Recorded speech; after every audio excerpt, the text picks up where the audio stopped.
I'm only here really to chair this session on international pedagogical activities dealing with heritage preservation at home and abroad.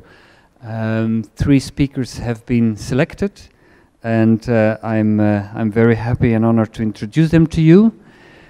The idea is also that we have to stick somehow to the time frame that's been allowed to us in order to make it for lunch in time. So we agreed that there will be 3 presentations of about 20 minutes each, with a very short question round after each presentation and a more general discussion after the 3, if that is fine with you. The first speaker is Vincenzo Risso from the Minho University School of Architecture in Portugal, talking about modern architecture in Lusophone Africa, thereby combining the 2 large themes of this conference, heritage and learning from the world. Vincenzo. Thank you. Good morning, everybody. Yesterday, Ken Fitzsimons spoke about uncanny cultural and linguistic situation. Well, you are now about to hear an Italian dealing with a specific Portuguese question. Anyway, looking at world changes and pondering over a larger scale than our city and our country is certainly among the overall purposes of architectural education, which cannot be limited to the transmission of knowledge and skillfulness, while should eventually lead to the acquisition of a conscious thinking and acting. As a matter of fact, there are geographical areas provoking thoughts that go beyond any local ambit of interest because of the importance they are acquiring in the world-changing scenarios. And about such economic, social, environmental, cultural, and therefore also territorial, urban, and architectural terms, there is no doubt that Africa is among those areas. As regards our School of Architecture of Minho University, north of Portugal, this is the background vision of various activities that a group of professors and researchers led on along the years and up to now about modern architectural heritage in Lusophone countries in Africa. Those activities have been linked one another and therefore worthy to be presented and commented as a whole. From 2010 up to 2014, our school and the Technical Institute of Lisbon University developed a large research and development project about modern architectural heritage in Lusophone Africa, mostly Angola and Mozambique. That it was aimed to document a missing, up to then, piece to the puzzle of Africa's 20th century architectural history. The work, that research made accessible a certain amount of information of the architectural achievements in Lusophone Africa during the years between the end of World War II and the colony's independence in 1975.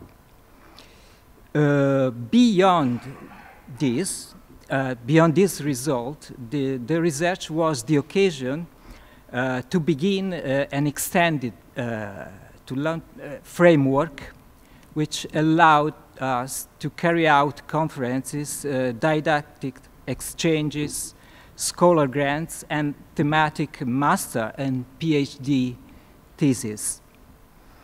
Among all of these actions, it was, for instance, organized a modern heritage conservation design workshop at the Faculty of Architecture in Maputo. And in that occasion, local students focused their attention upon a number of case study buildings which were meant to embody both an historical value and a potential role in the current city developments. This is the poster of that workshop, and I am now running a sequence of images of the workshop results. This is just about to give you idea of what it was about in terms of buildings and what was the work upon those buildings. Within this same line of activity, we are now launching a distance learning course about, again, survey and preservation of the architecture of modern movement in the whole of the world of Lusophone countries. This course is addressed to a wider public than students, which could be architects, yeah, professionals or cultural association of the Portuguese-speaking countries. And the ambition is that of the extension and deepening of the knowledge and the interpretation of that specific architectural production, as well as the possible strategies for its preservation and reuse in each different cultural, social, and productive context. An overall consideration to start with is that along the years we have been developing those activities. We correspondingly maturated a kind of awareness of inherent political dimension of our whatever tiny action. That starts, of course, with the fact that we came from the former colonial country, and with the fact that our financing institution, that is the National Portuguese Research Agency, would not have founded a similar program about other African countries. Nevertheless, it is manifest, it makes sense for us to study that heritage. I mean, we are aware that even in post-colonial era, an architect's origin is not neutral, and that even beyond impartial intentions, additional connotations and implications may eventually re-emerge from the past, which in our case is rather recent.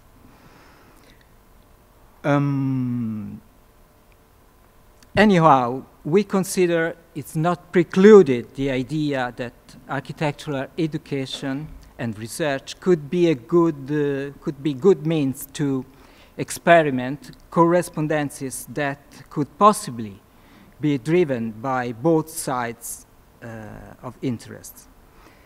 Now, going to the heart of the story, it is to be recalled that in the 1950s and 1960s, when most of African countries gained their independence, architecture became one of the principal means by which those young nations tried to express their identity. So parliament buildings, central banks, stadiums, convention centers, hotels, universities were built on the base of daring and enthusiastic modern design conceptions. But unlike from what happened in the rest of Africa, it was only in 1975 that Mozambique and Angola gained their independence. Hence, during the 1950s and 1960s, the Portuguese authorities, so as in the attempt to justify their belated presence, made their determinations for the modernization of main urban centers as well. In this case, in this situation of the Portuguese colonies, in the colonies, different from what was happening in their mother country, a new generation of Portuguese architects found here in the colonies, let's say, a less controlled by the dictatorship occasion to apply some of the modern architecture issues. Thus, a combination of internal Portuguese political strifes and the diffusion of global architectural design issues appear now as essential in the comprehension of this legacy, of this modern movement legacy in former Portuguese colonies. Anyhow, following the finally obtained independence of Angola and Mozambique, those resulting buildings continued to be fully in use in their configuration of housing blocks and public buildings such as schools, hospitals, administration offices, and transportation, cultural or sports facilities. That is to say that this series of 1950s, 1960s buildings was somehow capable to positively react to the appropriation process that necessarily underwent after 75. Maybe it was only a forced coexistence, but those buildings anyhow performed an active role in everyday urban life of our main cities. Unfortunately, such practice of use of the buildings could not correspond to an adequate maintenance exercise. Moreover, today, after long conflict epochs, those countries have recently been going through relevant economic development, and main district buildings are suddenly recast to perform according to technical and aesthetical current international standards.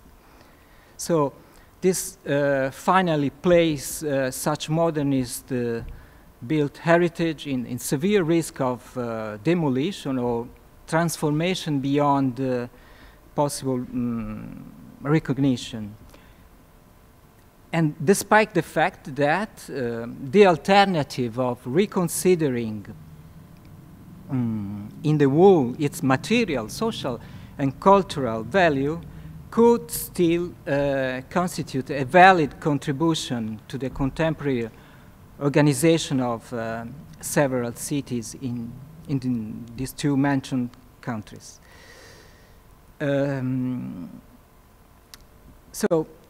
Upon the belief that to document also means to preserve, our initial aim was to bring attention to this part of recent architectural history.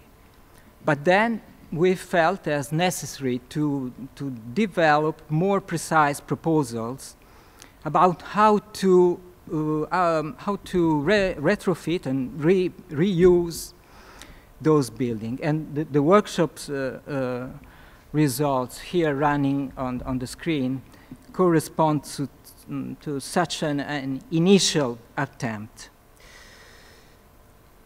And anyway, within this specific panel titled Heritage Preservation at Home and Abroad, on the basis of what have been our experience, I can summarily remark that dealing with such a kind of everyday heritage, which is consisting in underutilized or poor performing buildings, has been the occasion for an experiment of design for conservation, where instead of the usual restoration of the form, features, and character of a building as it appeared at the time of its completion, the main problem was, in our case, the reorganization and improvement of things, how adapted in the present. I mean, it was an experiment towards a larger plan of application for architectural conservation.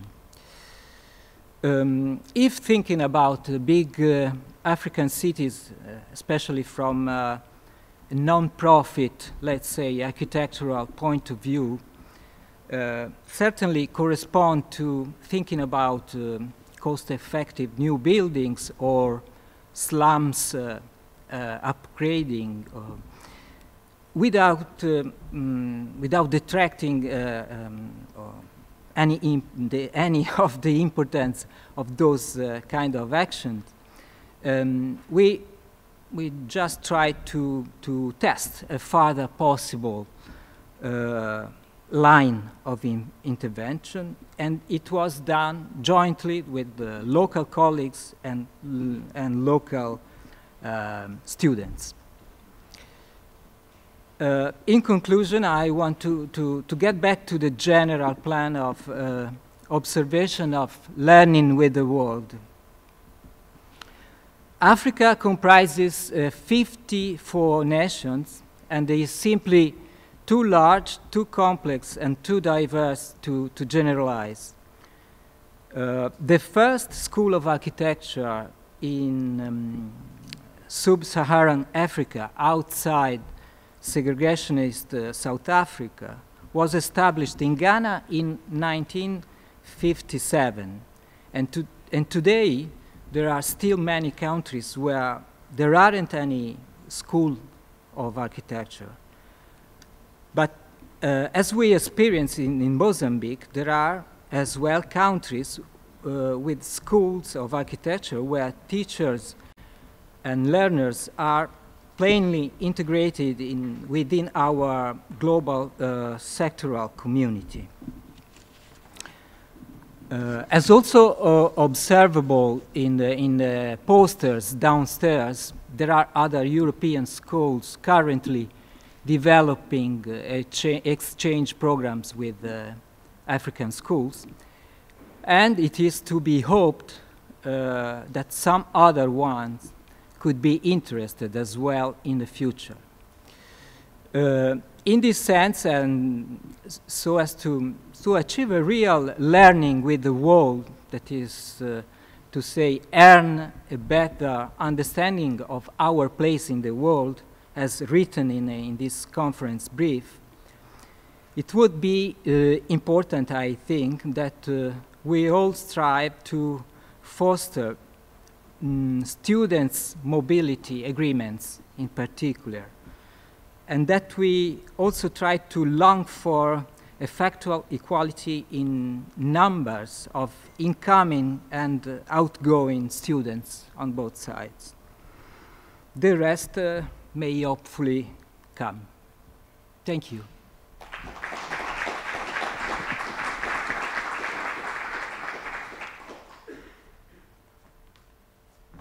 Okay, thank you very much, Vincenzo. I think it was interesting, and I'm grateful you opened up the subject of heritage, in two ways: by bringing in the concept of contemporary architecture, how you can find new uses, and therefore stressing the importance of the meaning of the building and the site and the possible political implications that might have. I'm sure there will be, this could be point of a discussion later on. Are there any questions at this moment that you would like to address to Vincenzo? If not, I suggest that we move on to Alessandro Massarenti from the School of Architecture in Ferrara, who will equally develop this angle of the dialogue between new architecture and existing heritage. Thank you.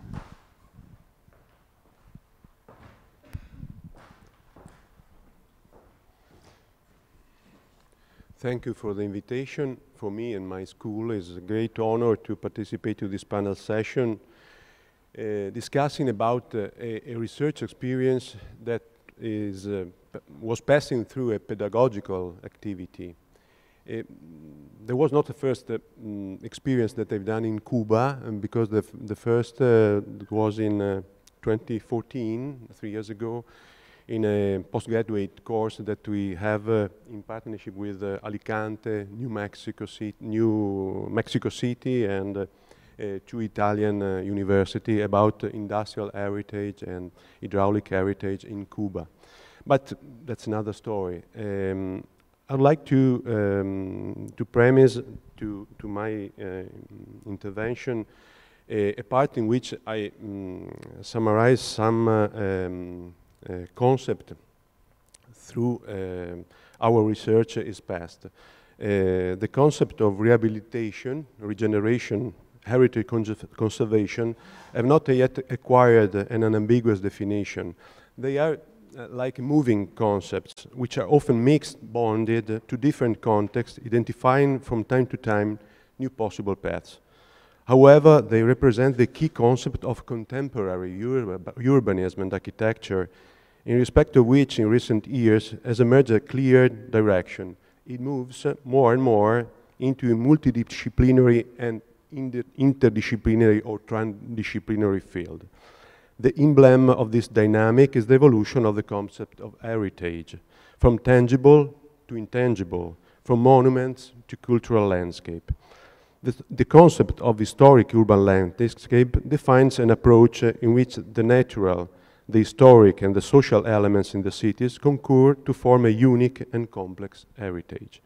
In this system, the users become holders, consumers and representatives of the same heritage assets. In that sense, urban heritage represents a form of collective expression. In the Global South, the concept of heritage conservation and community assumes stronger and contradictory characters. On the one hand, sometimes conservation is often seen as an obstacle to development or as a pretext for uncontrolled and unsustainable development of tourism.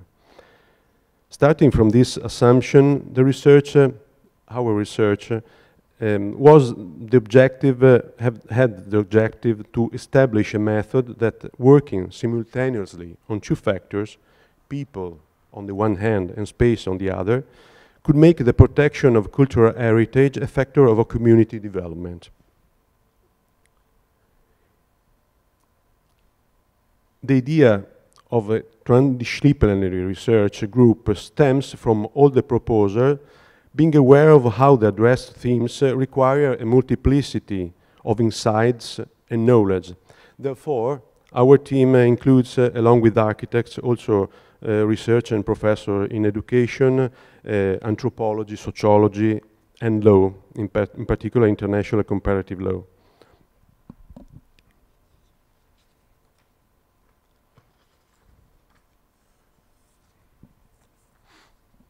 In this way, the boundaries of historic center, contemporary city and landscape no longer determine the limits of conservation tools. That's a fact that makes so interesting cases like La Habana. On the contrary, they become the interaction space between heterogeneous systems that should contribute to the same goal, albeit in different ways. In that field of studies emerged the concept of historic urban landscape, defined in particular in the Vienna Memorandum and the other declaration of World Heritage Convention. According to the UNESCO recommendation, historic urban landscape, as we know, is the urban area understood as the result of a historic layering of cultural and natural values and attributes extending beyond the notion of historic center or ensemble to include the broader urban context and its geographical setting. For this reason, the tendency to focus on the intangible heritage assets has moved towards a more holistic approach which integrates urban heritage protection and management and the socio-economic development of historic city. Among these cities of the Global South, the historic center of Old Havana was named a national monument in 1981 and declared World Heritage Cultural Site in 1982. The World Heritage Site is composed of almost 143 hectares. But as we know, Havana historically valuable buildings actually cover a much larger area. Some people estimate this area in more than 2,000 hectares. If we include quartier as Vedado or other quarter that is testify the role of modern architecture in these cities, that exhibit almost all the Western architectural style seen in the world, and sometimes was developed very attentive and particular plan instruments, town planning instruments to develop this part of the town, like the Pediplan, the Plan Especial de Desarrollo Integral, the special plan for the development, integral development. Since 1981 began easy rehabilitation with the Cuban state budget, but the severe economic crisis that the country had to face with the fall of the socialistic bloc generated a change of view on the way of intervention. In 1993, the Officina dell'Historiador was created, which has the authority, legal and financial instrument to develop a self-financed economic process. The aim of the Officina is to define a rehabilitation strategy for the historic center, combining cultural values with economic development, ensuring the sustainability of the process under the premise of generating local resources for their recovery. Despite that, many parts of the historic center are still in a state of decay, in particular this part that is Habana Vieja. The parcelization of the big historical building creates situation of overcrowding and informal occupation of abandoned buildings or gentrification phenomena. The research set in the broader context of historic urban landscape aims to investigate strategies for regeneration and integrating conservation of the historic dynamic heritage, which are able to generate a sustainable development of the city, enhancing the factors of social equity. The approach as well is interdisciplinary and moves on two levels according with the theory of the global approach and local strategy. The objective of our research is to identify strategies and guidelines for a regeneration program that could actually be implemented in a pilot area of one of the cities of the Global South. The pilot area was identified after two missions de repérage, two field survey, among those neighborhoods that, although rich in historic and cultural heritage, were not included in the UNESCO site of Habana Vieja, that is represented in this plan of Josep Luis Sert, that is a plan that transformed very hard this part of the town, planned to transform very hard, but not were subjected to valorization intervention. The choice to direct the research on Havana has two reasons. The first is the fact that Havana is an extraordinary case study for the richness and stratification of its historical center and the very peculiar problems that afflict it. But even if there is more. It's a catalog of different way of planning a city coming from a European model, like that on the right upper part, that is Jean-Claude Nicolas Forestier plan, that is coming from French tradition, European tradition, that make a strong attitude in the town to recognize this long infrastructure that across the town and fix some axis and polar point. In fact, La Habana conserve a nature of polycentric city because of its story.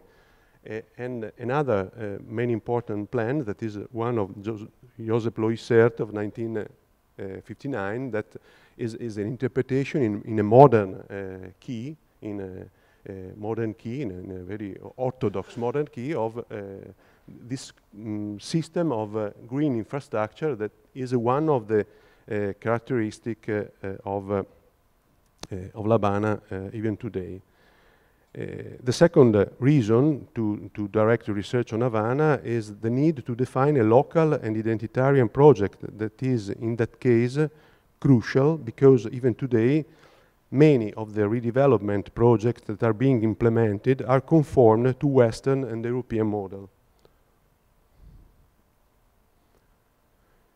Our research have had some short-term objective. The first is construction of a critical catalog of urban and architectural regeneration projects which have represented a factor of social development. The second, the definition of the social and spatial dynamics affecting the case studies through the identification of this pilot area of the Dado and in-depth research. Third is creation of a system of tools able to translate the theoretical framework of principle in an operational program molded on the context. And the fourth is the definition of a regeneration program of the pilot area and its phases of intervention. The workshop worked on this point, is a part of the experience of this research that started in 2015 and ended this year, and have some next steps that in the end I want to resume. The long-term objectives are very far from here, but is the dissemination and consolidation of attention to the culture of historical heritage in the Global South, and in particular in the Central American city, not only in the perspective of tourist valorization. Another is to promote the comparison between various traditions, know-how and methods in the policies concerning the preservation of urban heritage. And the third is the definition of protection tools, sustainable design criteria, urban and architectural projects in direct connection with specific territories, with the aim to develop a network of school and research centers that want to work on this subject. And so the occasion of this meeting in Bordeaux is very interesting for all of us to build this network. The experience of our workshop is in the middle, in the second part of this research, that is was organized in April 2017, the last April, in collaboration with the CUJAE, that is Instituto Superior José Antonio Echevarría a La Habana. That is not the University of La Habana, but the Faculty of Architecture, the major Faculty of Architecture, and was organized by the different departments of our university that get part to the research, the Department of Human Studies and our Department of Architecture. The participants are very little group, almost 20 students, coming from different curricula, with 5 Italian professors, 7 professors and researchers from CUJAE and other university in La Habana. The themes are, the central theme is the urban regeneration, but in particular this key to be an instrument for improving the living and social condition of those who live in the areas interested by intervention, in particular the area of the Dado, coming from the experience in the Habana Vieja. That is a manifesto of this critical relationship between conservation and gentrification, because all the people, most of all the people that live there have to know different conditions during the work, during the restoration work. The topic has been faced in a critical way, highlighting how the regeneration processes already in place in the city, not only in this case of La Banavieja, are causing not always positive impacts, as the impacts that I have summarized before. The areas. The workshop covered an area in the Western Vedado district with not only non considering all the Vedado, that is from the Almendares River to the part of La Banavieja and the other quarter, but still not affected by tourism. That is the more important phenomena that interest the Banavieja, that is the part in towards the port. The area is bordered by Malecon to the north, that is a part of the area, from the Avenida Paseo to the east, and the Avenida 23 to the south, and the Almendares River. After the first phase of general analysis, each of the 4 groups of students, we divided in 4 work groups made by students and professor, focused on a specific area: Malecon, the southwest part of Malecon, Central Vedado, Fanghito, that is an informal settlement along the Almendares and the Almendares River.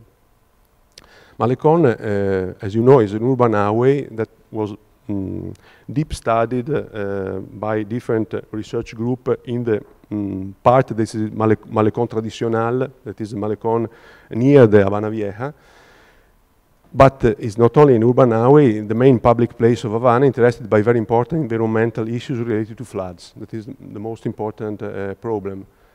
Central Vedado is a historical bourgeois quartier related to the Garden City model, which after the more recent, after urban reform, has been occupied by poor people and presently shows lacking identity of this public space. There is not a connected system of green areas and pedestrian area. And then there are even other infrastructural problems like public transport that is a problem of many southern cities, but in particular in this part of the La Habana town is very important. Fanghito is an informal quarter emerged on the shores of the Almendares River. In this case, it was conducted a sort of investigative survey with interviews with the people and with other quarter representatives to identify the needs of the local community and action to reconnect this neighborhood to the city. And in Almendares, in particular in the last part of the course, has been done an analysis and a redesign in relation to surrounding neighborhoods with the aim of making a sort of ecological infrastructure and at the same time a multifunctional park. The materials provided to Italian students before departure and with the aid of the Cuban professor and student, Cuban students, was a map and orthophoto basis, specific maps, specialistic documents of the Officina de Planificación Física, with which we had one meeting before the workshop, regulation and urban plans, article and studies to deepen social aspects, and text and studies on urban plans and projects. The workshop was very short because we work in a week. We work with a very interchange way of work between Cuban and Italian students, Cuban and Italian professor, with a survey, some visit on the area that is very, as you've seen, very extended, with a general survey and a specific survey for each group, a work session group of students, and a first critic 2 days after the first survey, a second critic, and a final presentation of preliminary strategies that was developed after 1.5 months in Ferrara, by the students of Ferrara, linked to the other students that they work together in Cuba. Some working aspects that I want to recollect. Small groups formed by Cuban and Italian students, mixed students. Students of architecture and human studies working together. Human studies, I mean sociologists, anthropology, not only with these two disciplines, but in particular with these two disciplines. Critical approach through urban architecture design tools. We have tried to favor shared experience coming from different discipline methods, as I say, architecture, urbanism, sociology, anthropology. And we have tried to go against imported culture towards sharing urban vision, not to import our point of view, but try to exchange in a correct way of working with other professors in Cuba. Preliminary result that we have asked in the workshop was intermediate presentation with a PowerPoint, final presentation, urban and landscape design with a very short manifesto, and one video that each group is developing and complete for exhibition in November. That is one of the next steps. What are this example of some preliminary results? For the Malecon, the problem of floods was faced not only in terms of environmental risk, as it is, because it's very important environmental risk, but as an occasion to redesign public spaces with temporary presence of water, trying to understand which are the possible temporary water occupying forms that can change this landscape. Using existing swimming pools, school gardens, sporting facilities, street borders, and other public or indeterminate space which can offer the possibility to be temporarily transformed through the disseminating of these micro-urban spaces. And even public garden with ruins, as you see, parking lots near Soviet, like Soviet residential blocks that are very near to the water, because these multi-floor buildings 20 meters far from the Malecon, and other public or indeterminate spaces. And the preliminary result was to understand the possibility to have a sort of porous system that, coming from this line of swimming pool existing or public space existing, go through the linea, that is the horizontal line that you see, that is sort of topographical border between the flat town and the hill town. That is the infrastructure that have colonized this part of the town when Vedado was built. It was a tramway line that is sort of urbanistic prior sign of the grid. In Fanghito, the separation of the formal quarter that is in the face of in the first part of image from the Cartesian grid of Vedado, that is on a basement 20 meters, 30 meters over, was read both through social and physical point of view, trying to find new possible relation, not only with the Almendares, but even with the other industrial dismissed area and military block area that are in the space between Almendares, the river, and the grid of the Vedado. And in the area of Almendares, the presence of dismissed industrial areas, shipyards, and residential settlement on the two banks of the river was linked to Parco Metropolitano, to the Metropolitan Park to the south, in order to extend green urban systems, trying to have a sort of fil rouge in this condition, in which some industrial dismissed area was transformed for production and artistic activity in relation to some activity of artistic kind of events that are just in the last year have a sort of space, important space in this part of the town. Renovating some industrial building, and the possibility in this occasion was to have a relation from north to south to this Parque Metropolitano in the south. That is a great green system that interests all the metropolis of La Habana.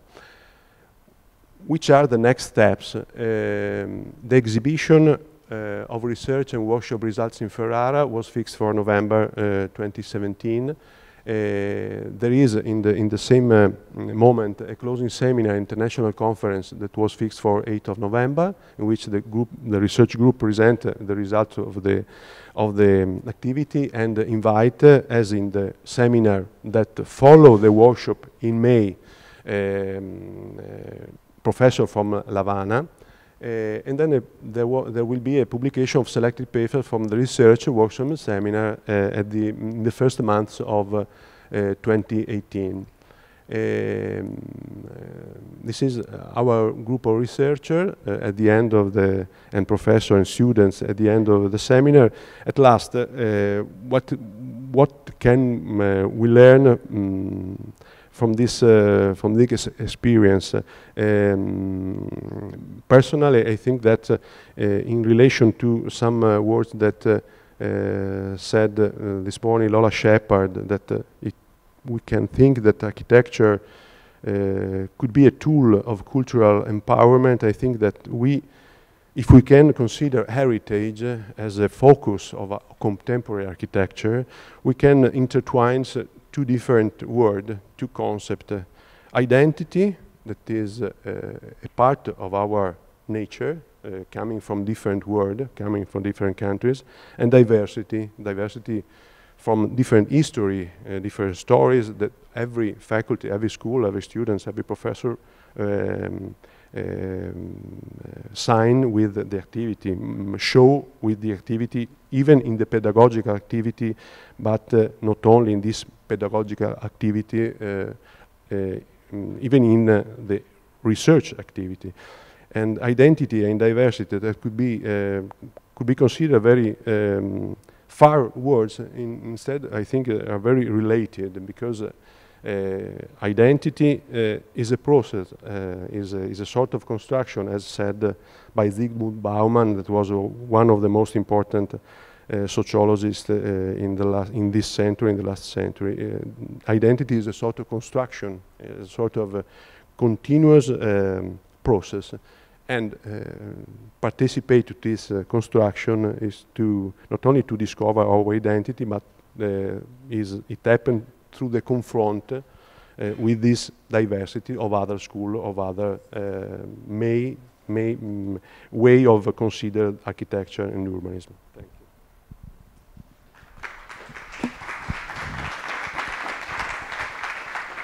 Thank you. Thank you very much, Alessandro, for a further opening up the complexity of the concept of heritage, and by sharing this hard work of the workshop you did in Havana. Again, there are many angles here to discuss, particularly also your conclusion, the link with identity and diversity. Are there any questions at this moment, or shall we again? Yes, please. Oui.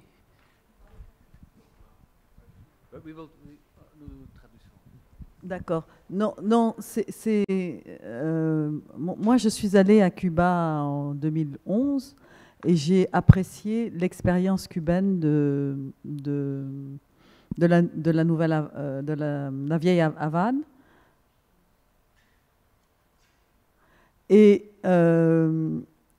la chose importante de ce projet de réhabilitation, de rénovation de la vieille Havane, c'est la dimension sociale, qui existe difficilement dans les projets de réhabilitation. Et j'aimerais savoir aujourd'hui où Cuba s'ouvre, le statut foncier et tout ça, j'ai cru comprendre qu'il y avait un accès à la propriété. Je voudrais savoir, vous qui avez travaillé en 2017 à Cuba, qu'est-ce qu'il en est de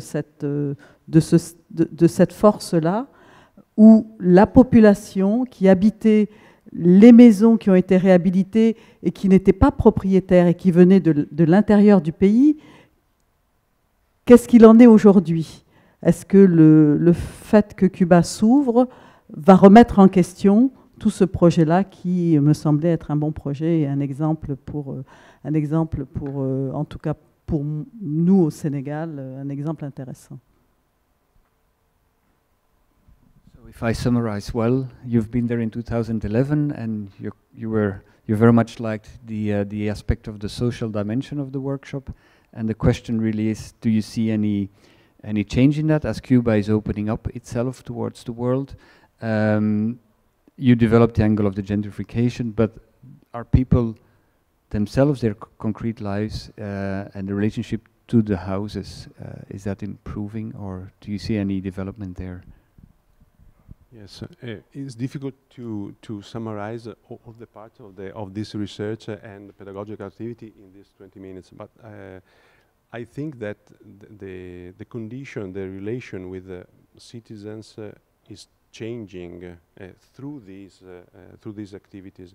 It's not simple, it's not easy to work between different disciplines, even in our group, because I mean sometimes between architecture and architects and sociologists and anthropologists, there were sometimes some conflicts of even in the concept or in the methods to work on, because for example the times of working are very different. They, for example, anthropologists and sociologists need to have interviews with people before have some experience even through design. But as I can see, there was a very open, wide condition with the people to talk about these problems, talk about even informal settlements as we see in Fanguito, because sometimes in the first time it's not so easy to face with them, with this person. But after some attempts, we have a more successful way to have some news about that. Okay, thank you. I suggest you continue the discussion during lunch. I would now like to introduce Victor Brunfaux from the Faculty of Architecture in Brussels, La Cambre. Thank you. Thank you. I will try to be brief and straight to the point. I'm a professor. I'm Vice Dean for teaching at our faculty. And I'm responsible for research projects in Africa, for some research projects. And we have a group of people in our faculty working on research projects in Africa. And I will try to go through a panoramic view of where we come from, where we're going to, and what we're trying to do with the students. Okay, just in a few, just to go back into history. Our school, our faculty was born in 2010, and it was the merging of two schools of architecture that were very, very different.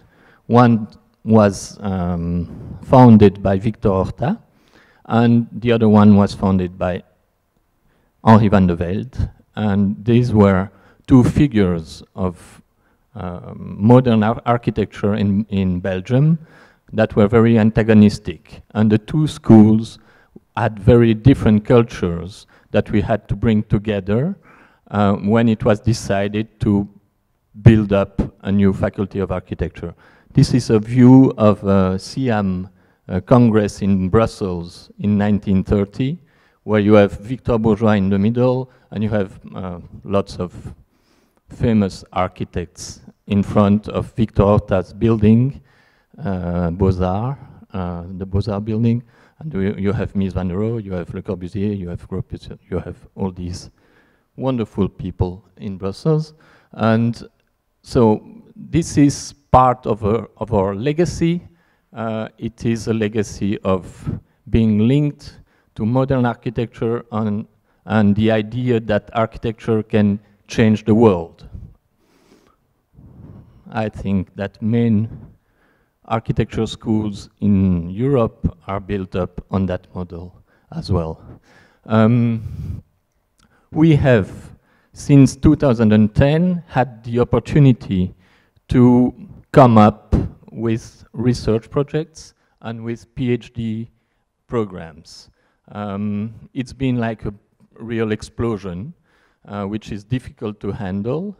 But in our case, we had a tradition of exchange with Africa and mainly with Maghreb countries, with Morocco, because we had lots of Moroccan students coming up to our schools in the 1970s and 1980s. And so we have developed an interest on working with people coming from abroad and trying not to make them too bad architects and to have them work as well as they could in their own context, African context in this case. Okay, these are just facts and figures. It's not very important. So now, in our small, tiny Faculty of Architecture, we have 5 research centers, and we will focus on our research center, which is called Habité, which means dwelling, and it's the Center of Studies on Development, Territory and Landscape. And so we have these research centers. We have 4 PhD projects in Africa, in Benin, in Congo and Ethiopia. We have too many PhD students, which is difficult, but also it's very, very, very, very interesting and very rich. And 30 of these students have a fund to do their thesis, to do their research, which also helps us because so they're more intensively into their research. So my talk will be this. We'll go from Habité, see what we do in Africa.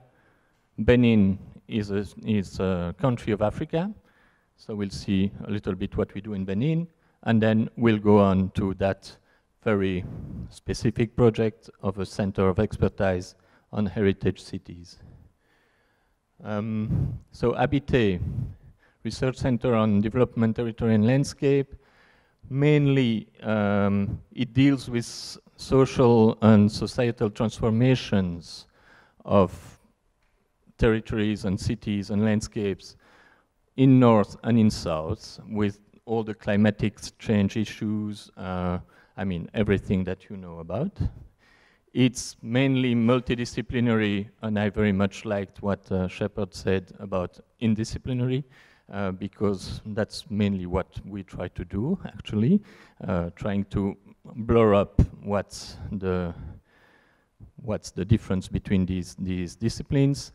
And it's very, very contextual, which means that we try not to come up with something which comes from our country to these contexts, but try to be listening and reading what is there.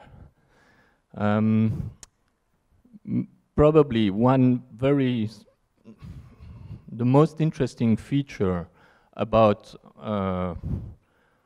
teaching and researching in our schools, and it's probably the case in many schools in Europe, is that we cannot separate cooperation from teaching and from research, which means that when we do research, we do teaching. When you do teaching, we do research. When we do research, we do cooperation, and it's all together. And we try to, I mean, we have to separate them to get money, because the money for cooperation is not the same than money for research, but actually we do everything all together all the time.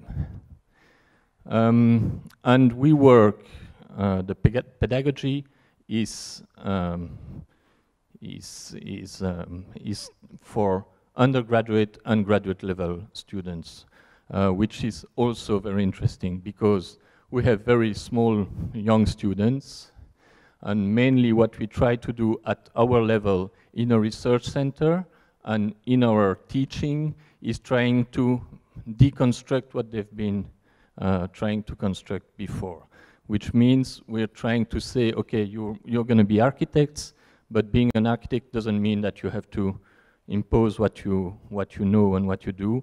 What you should know is that you don't know much, and that many people, especially in these contexts of Africa, know more than you about what they are doing.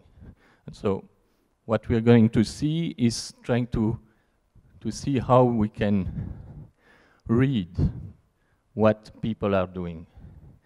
Two main partner countries, well, that's Africa. Those are the countries where we are busy. And the main countries where we have research projects are, of course, Congo, because of historical reasons linked to colonial history of Belgium, and Benin, where we have, and that's what we're going to see, we have now built a strong relationship with partners down there. In Benin, we have, we'll see research projects on public spaces. We have been partner of an ERC project in the north of Benin, which we will see as well. And then we will see the Center for Expertise in Heritage Cities. That's our main partner. It's called École du Patrimoine Africain. It's a school for heritage, which was set up in Porto Novo in Benin, mainly with money and funding from governments, European governments, mainly Italian government, with the help of ICOMOS and UNESCO. It's a very, very important institution, but very, very poor, and it's very important because it's the only one. And so we are very lucky to be able to work with them, and what we're trying to do is trying to help them to keep going on their work on heritage.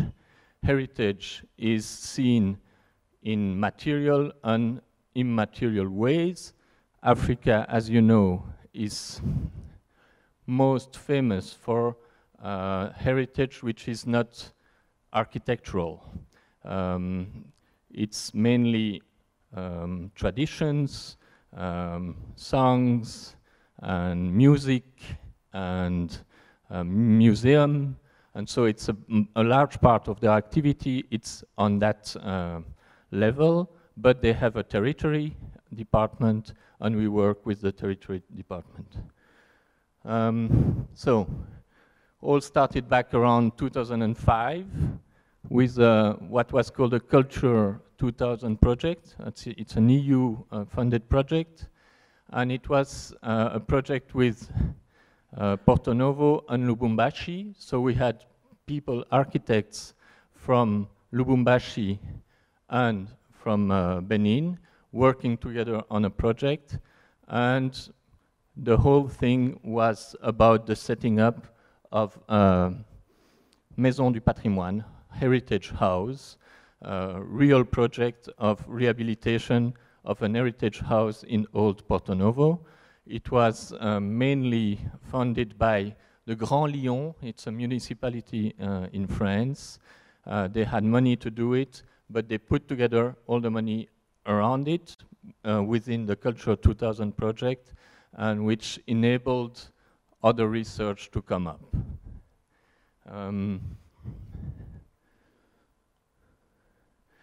So this is what they had in the École du Patrimoine Africain. They had an inventory of heritage buildings in the center of Porto Novo, and there was thinking of doing an inventory of public spaces. So we did the project and we got money to do it.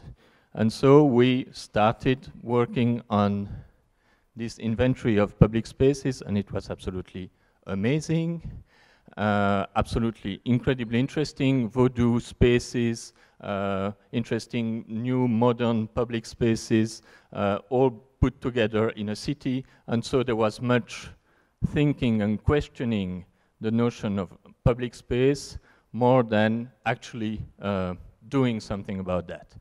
Part of the project was a practical guide for intervention on public spaces, which made us very critical about that kind of, of manual or guide, because this was very much what we don't want to do, but we had to do it, which is to say, okay, to do a good public space, you have to do this and this and this and this, and you have to consult the people, and you have to say that and that and that. And it's absolutely, it doesn't work, actually. So this led us to, well, that kind of things. How do you do pavements? How do you train people to do pavements and all that?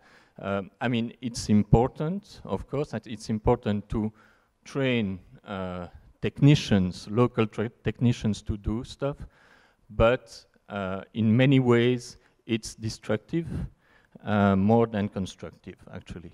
So, from there, we elaborated a research project on this very notion of public space. And that's when we started to, to put ourselves to work on what is public space. Because public space, everybody talks about public space, but nobody knows what it is. And so this here, this is public space in Porto Novo. And it's absolutely unshaped. It's unreadable. You don't know what it is. And so how do you do? What do you do with that? And how do you value the intervention of local authorities, local government, when they say we have to build a road, we have to do sewages, we have to do all those things in these kind of neighborhoods. And so it's very, very interesting. It's interesting to try to find out who are the actors and what their perception of public space is. So this is one PhD, Sarah Tassi. She's working on this very public space, which is a Vaudou space, and starting from inside the houses, going outside. So very, very interesting, but I won't go further on that. Another research in the same project, it's the research of Quentin Nicolai, and it's about the sacred woods. And here as well, the main idea of Quentin and of the project is that we don't know nothing. And so when we go into a house like this, in a garden, he had to go there and put himself with his sheet of paper and draw, and draw, and draw, and say, okay, what's this flower? What's that tree? What's that? And so he was with the people there for 1 month in one garden and discovering what the plants were and what the plants could tell us about the sacred woods. The idea here again was that coming from inside the courthouse, we could understand what was going on outside. So the small territory, the small landscape tells us more about the real, I mean, these kind of sacred woods than the sacred wood itself. So it's kind of domesticating the knowledge about the object, and also trying to put words onto it, trying to hear what people say about what they care about, and that's what's very important. Same time, 2012, I believe, I don't remember, I went up to the north of Benin and started working with archaeologists from ERC project, and we got involved in the project to do architecture survey around archaeological surveys. So very, very interesting, absolutely amazing.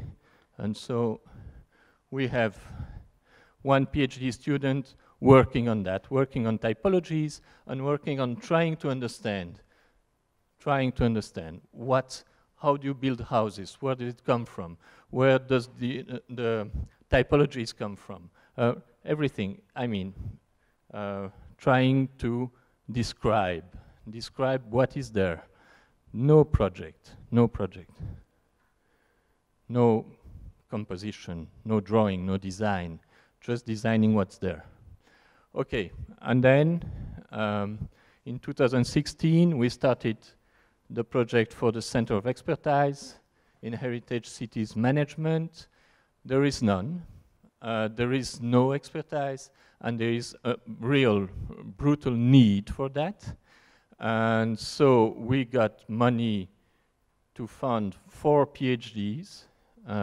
On that, we have 4 PhDs from 4 different disciplines, 1 geograph, 1 heritage manager, 1 architect, 1 archaeologist, and they will work together. It's a project with the University of Abomey-Calavi, with the École du Patrimoine Africain, and with the Polytechnical University of Abomey, and with the School of Trade, Economics and Trade from Brussels.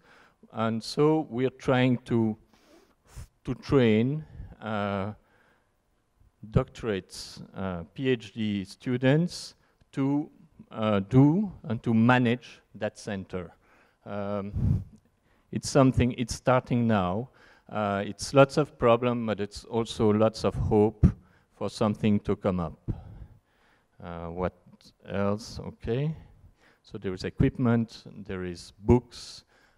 It's about that, but it's mainly about having people starting to have time to think about what they're doing, how they've been doing it, and how they could do it. This is a project I'm involved with, which is linked to all these projects.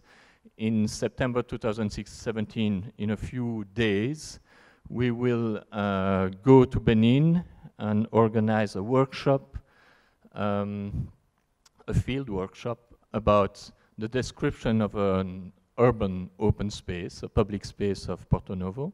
And we have invited 20 people, 20 professionals from Benin, working in Benin.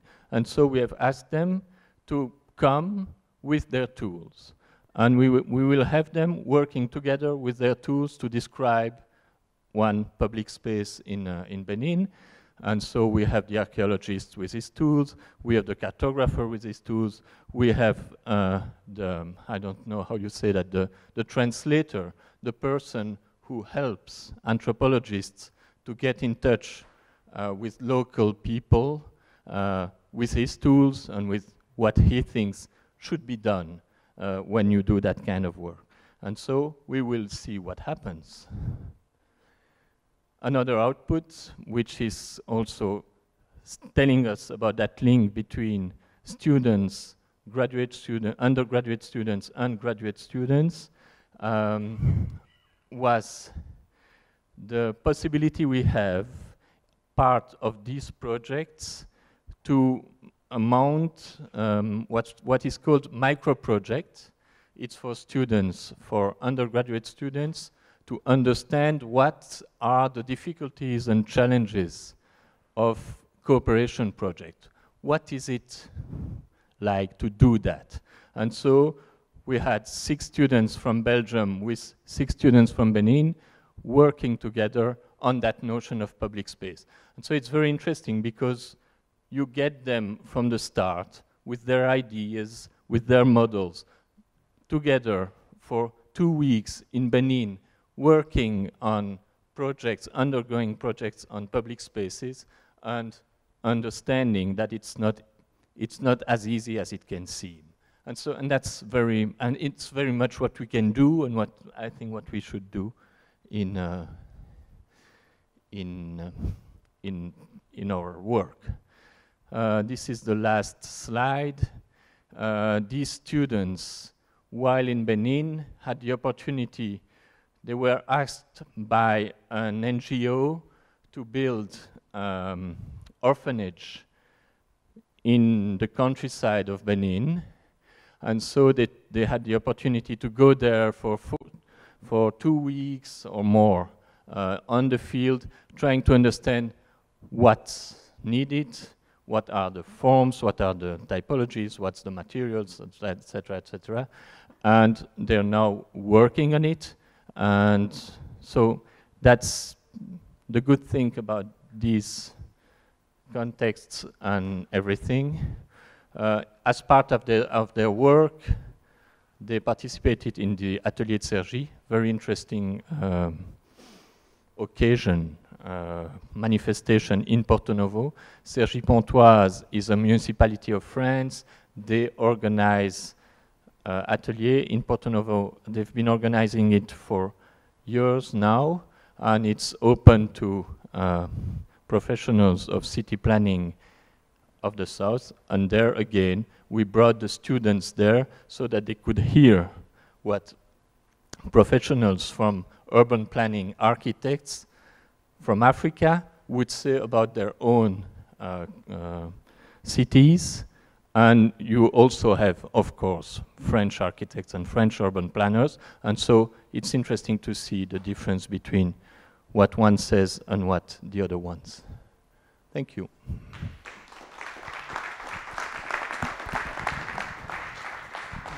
Thank you. Thank you very much, Victor. We have some time for questions. I will immediately open up. If there's any questions to Vincenzo, Alessandro, or Victor. We've been dealing with various issues of heritage, some theoretical, mostly explaining workshops or initiatives.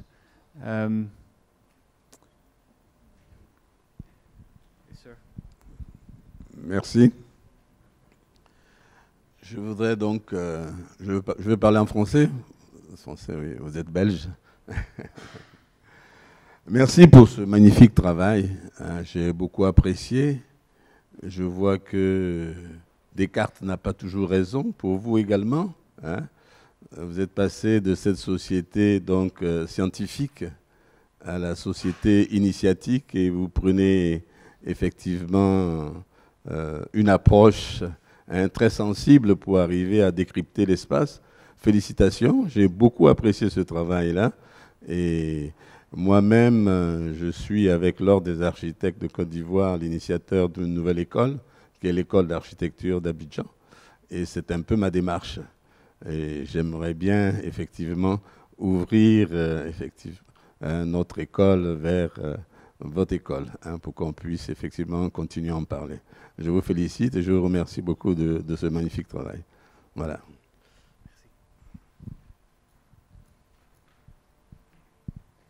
Would you like to give a comment?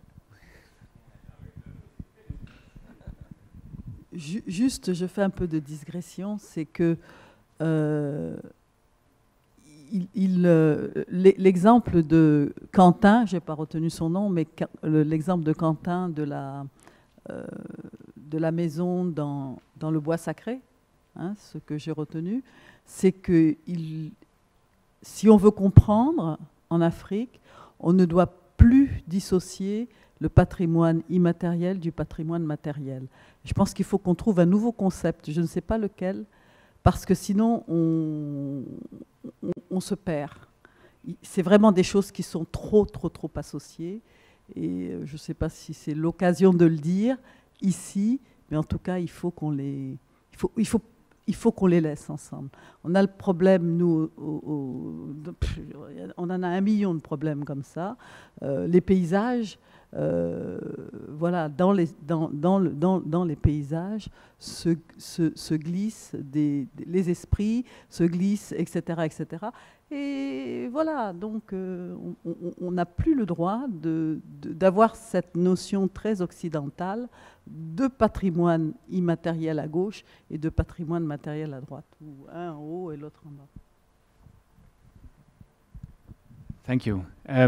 We're a bilingual organization, so in principle I don't have to translate, but I'll certainly do it in this case. The colleague expressed the importance of the impossibility to separate immaterial from material heritage, and in particular if you study African heritage, it's very much interwoven. Do you want? Yes, just one thing about that is that it's very important to realize that we have very strong categories in mind, and that these categories can be completely messed up by other cultures. And so it's important to talk and to try to see what a word means in French in Belgium and in French in Benin. How is it called in Benin, in Fon or in Gon, in other languages? And actually, I mean the example of the spirits of the Vaudou and all that, it's really helpful for scientific work. I mean, because Vaudou, for example, it travels through territory, and so it's very helpful to explain and to try to describe the territory, to use categories from that culture in this case, because it helps us to go out from our frameworks of explanation of the world, and I think it's good for our culture.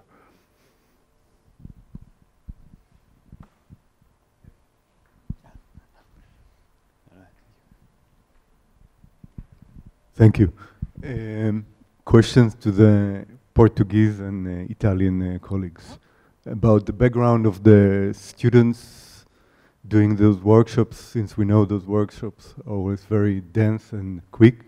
And do the students have already some experience in heritage and working with cultural values as a tool for design? What can you say a little bit about the background of those students?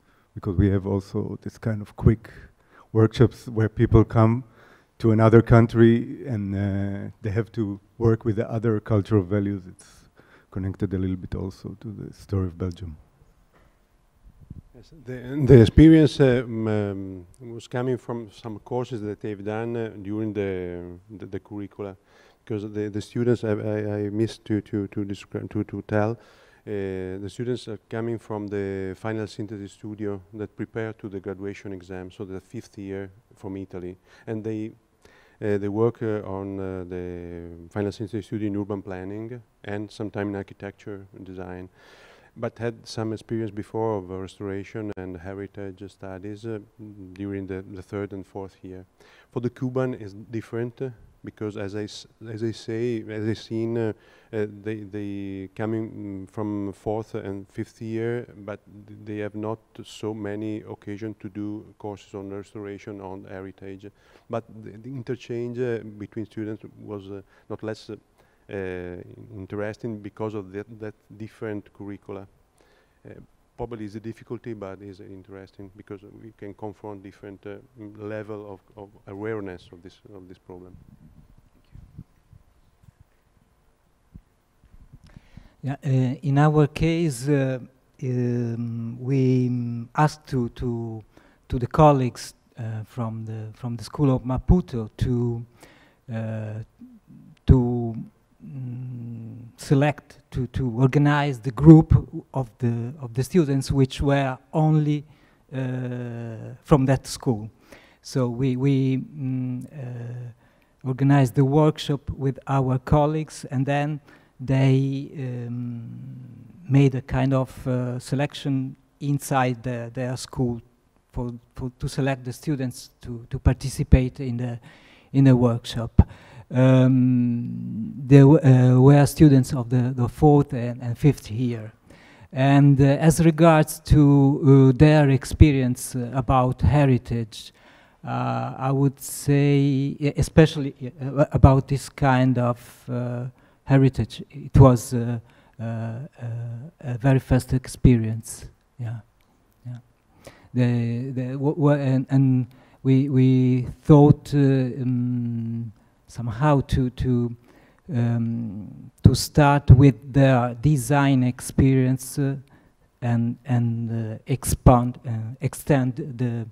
the practice to that kind of buildings. Yeah. Okay, maybe final question for James White. Thank you, Conrad. Thank you for 3 very good presentations, which I think tied well together and will tie in well with our Saturday morning, if ever you guys are coming to that. But I just had a question for Victor from the last presentation. Victor, I think I understood correctly when you said at one point that you were talking about knowledge sharing or teaching technical people on the ground that would be destructive. Could you just explain a little bit more about why that would be or how that would be? Thank you.